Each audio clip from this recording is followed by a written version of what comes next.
Well, it's a good thing that I checked. So this is kind of awkward. There's me thinking I'm recording and yapping away, and I did a quick little check. Lo and behold, your boy wasn't recording. So just to give you guys a bit of a look on what I managed to pull so far, this is just kind of it. But oh, I'm such a donut. Anyway, thankfully I did. Oh my god, imagine if I summoned everything. All right, guys. So basically doing some summons at the minute, but all in all, what I wanted to talk about was the two girls that are going to be releasing, because clearly, obviously, it's not really sitting well for what I'm seeing on what people are mentioning on social media, comments, etc. Of course, talking about how the way they're kind of approaching this next set of characters to where it's kind of making it so that in a way it's kind of forcing you to potentially try and get both of them, because as Alpha stated, obviously they work off one another, right? You can gain extra buffs off one another, of course. Especially the timing of it all is very bad, because Hansemi, Go releasing, that's two characters, that is a lot on our plates. I mean, thankfully they did give out Go for free, which is fabulous, right? Really helping us out. But still, it's two characters releasing, so to have back-to-back two characters drop, that really is, in my eyes, just too much, like overfilling our plate, right? We've already got a full platter, right? Now we're just kind of getting overfilled. So I think bad timing on deciding to go and do the whole duo gimmick. It's a cool gimmick, don't get me wrong, but I think timing wise, not the best in my personal opinion. Not going to get into the character appearance, it's just it is what it is, of course, at this point. Now the question is it really worth summoning? Now Alpha did mention that, of course, these two girls are going to be elevating the dark meta to a whole nother level, so it'll be interesting to see on what he means by that. But in my honest opinion, did they really need to go and do all of this? Because if you really think about it, what does Dark really need right now? In my eyes, I just feel like Dark just needs to look a better breaker, because Libora is still doing well as a support, of course. Beast, that has been recently buffed up, which I need to do a video on, by the way, and I will do so probably tomorrow or sometime today, who knows. Is a pretty good DPS still, right? And so realistically, I mean, don't get me wrong, Lim's not too bad, but like I ultimately, if they just wanted to drop a better Dark breaker, I think Dark would have been in a much better position, and that would have given us the complete package, right? Because what I mean, the way to look at it is, do you need to summon for water typing if you've got Alicia, Meilin, Jiwoo? Because that technically is the complete package, no. If you've got Cheyenne, Min, at the very least, then you're chilling, because obviously you get A1 Go for free. If you've got any other tanks for Light, which is by far the best, right, in terms of every other tanks in the game, of course, especially with all the options that you have, then Light you don't need to summon for. Wind just recently got done up, so there's that. It really is just Dark and Fire. Then again, Fire only needs a good support, because you already got Suyun, of course, who's doing fantastic for DPS. Emma's an amazing tank, and, well, she fits multiple roles, of course.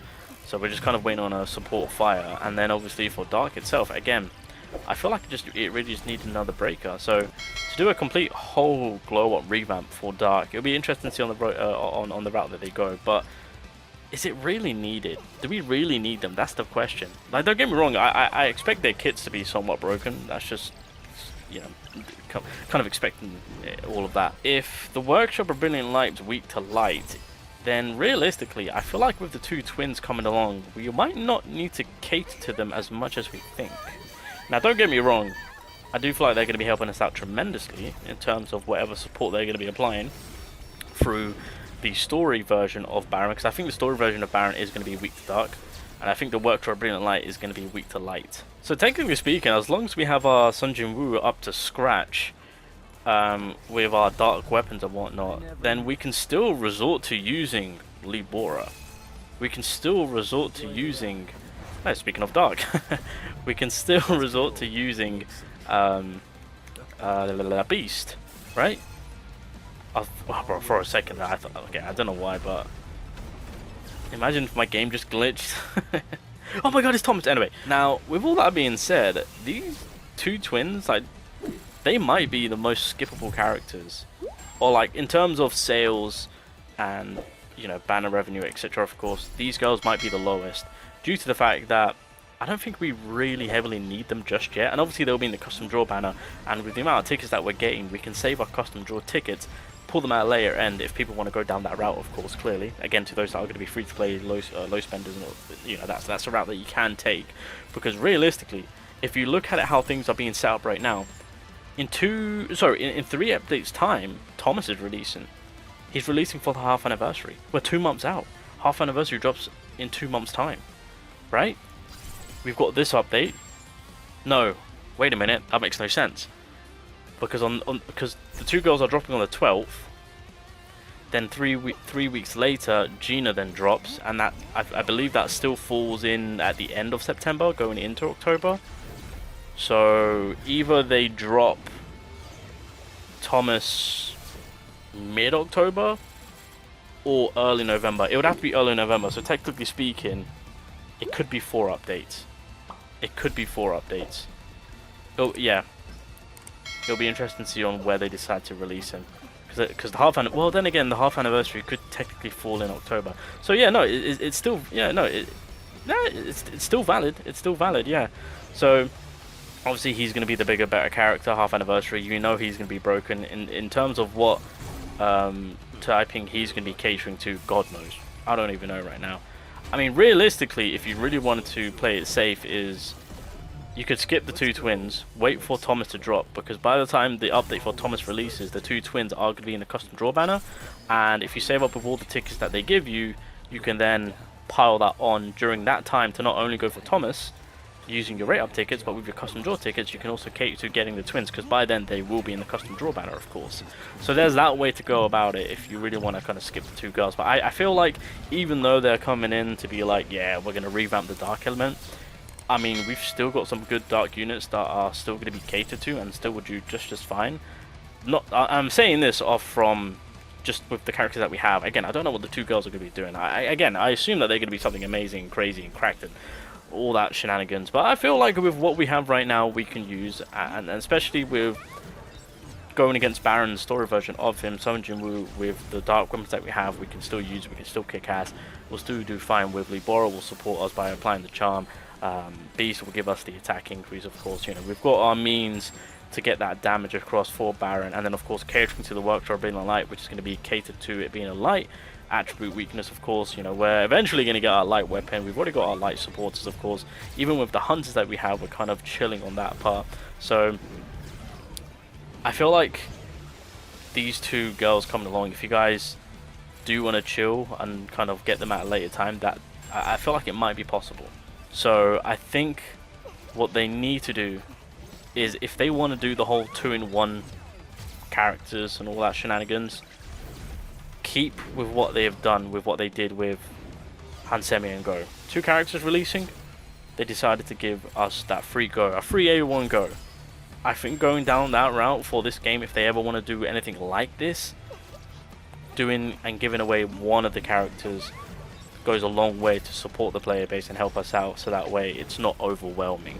Because currently right now it is a lot overwhelming, taking into consideration with the lineup of characters that we have, being the 2 girls, and then apparently Gina's going to be after them, and then Thomas is coming for the half anniversary, right?